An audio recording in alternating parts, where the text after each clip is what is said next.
All right, have some fun with this. Joining me now, the aforementioned Newt Gingrich, former Speaker of the House, and former author of the last balanced budget in American history.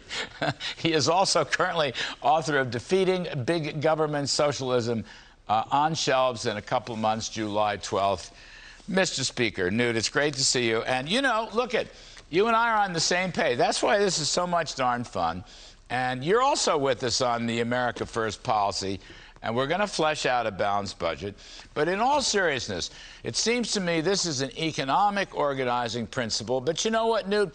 Thinking about it, and you and I were talking over the radio this weekend, I think this is an organizing principle for a better, sounder culture as well. Well, sure. Look, I mean, it starts as a moral issue.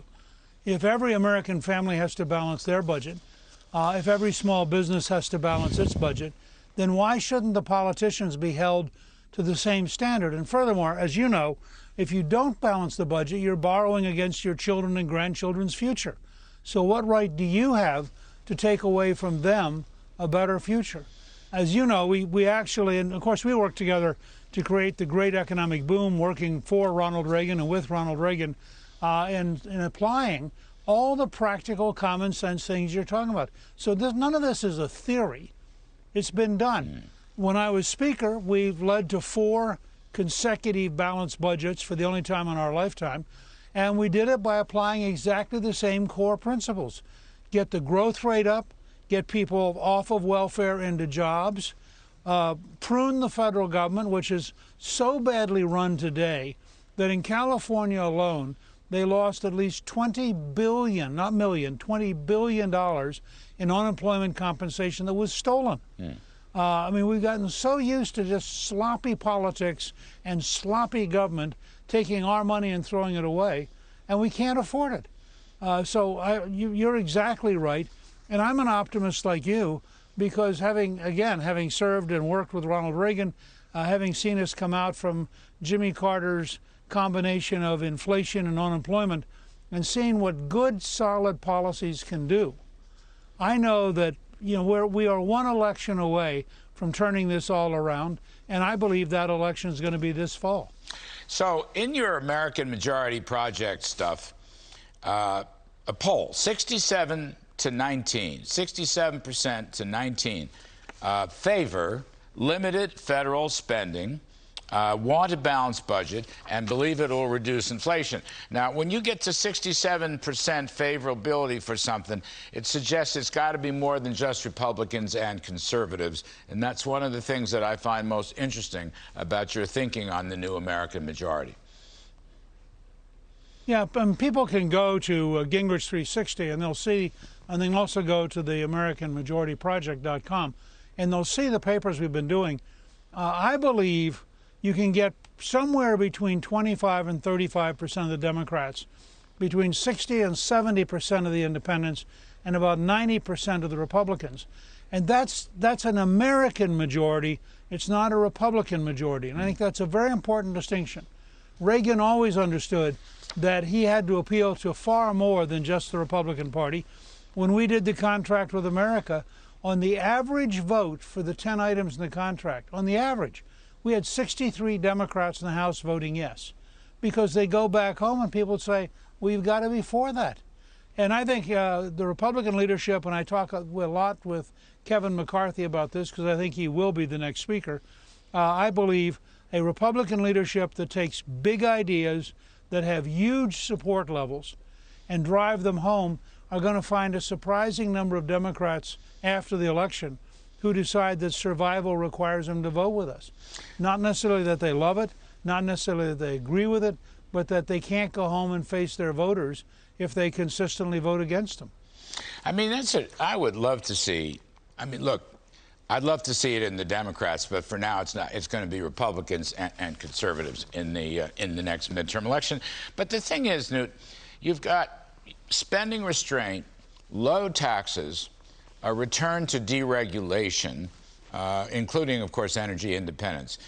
Now, we grew, this is the key point, and I think selling a balanced budget depends on this economic point. We grew for 50 years, more or less, at 3.5% per year between the end of World War II and the year 2000.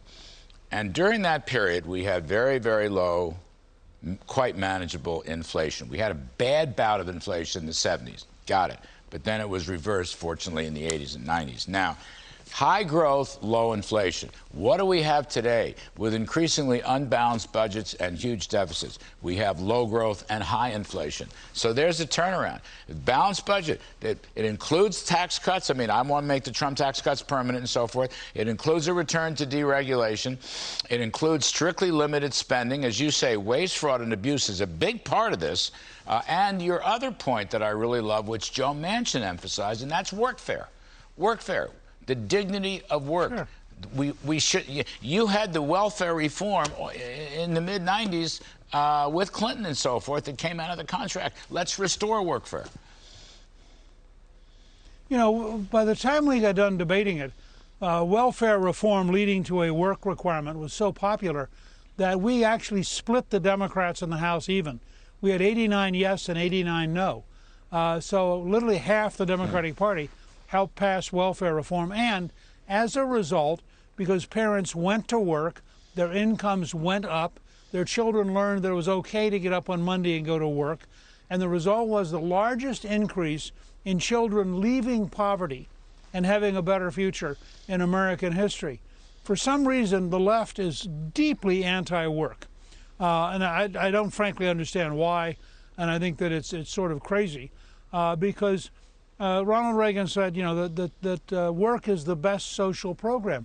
And I agree with that. I think we ought to be encouraging kids to work. We ought to get them off the street, away from the drug dealers, back into having apprenticeship programs, back into having programs where they learn, you know, how to show up, how to serve a customer, how to get a job done. All these things are really, really important. And they're especially important for the poor, because the sooner the poor learn that they can work, they can take money home, they can have a better future, the more they change their behavior into one of trying to get to that better future.